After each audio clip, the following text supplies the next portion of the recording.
அன்றாட வாழ்வு தேவைக்கு அப்பாற்பட்ட வெறும் மனோபாவத்தை ஊக்குவிக்கிற, உல்லாசத்தை கொண்டாட வைக்கிற, பொருளாதாரத்தை சீர்குலைக்கிற அல்லது பணத்தை செலவழிக்க வைக்கிற ஒரு வாழ்க்கை முறையை தான் அது விளம்பரமா வலியுறுத்துது. இந்த மண்ணோட தட்பவெப்பநிலைக்கு பொருத்தமில்லாத உடையை தான் அது வந்து விளம்பரப்படுத்துது. அப்ப அவற்றை எதிர்க்கிற மனோபாவம் உனக்கு வந்துடவே கூடாது.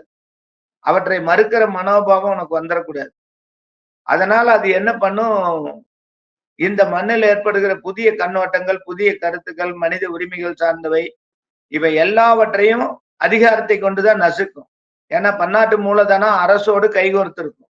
அரசின் கொள்கையிலேயே பன்னாட்டு மூலதனத்தையும், பன்னாட்டு உற்பத்தி முறையையும், பன்னாட்டு பொருள்களோட விளம்பரத்தையும் கொண்டாடுகிற, அங்கீகரிக்கிற ஒரு வகையைத்தான் அரசுகள் வந்து இப்ப கையாளும். ஏன்னா அவன் பொருளாதார ரீதியா அதுக்குள்ள சிக்கி இருக்குது இந்த சமூகம்.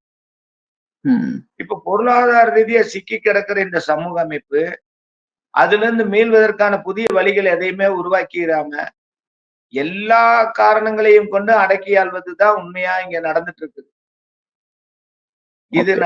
இந்த அடக்குமுறையினுடைய ஒரு அம்சம் தான் காவல்துறையினுடைய அதிகார அமைப்பு.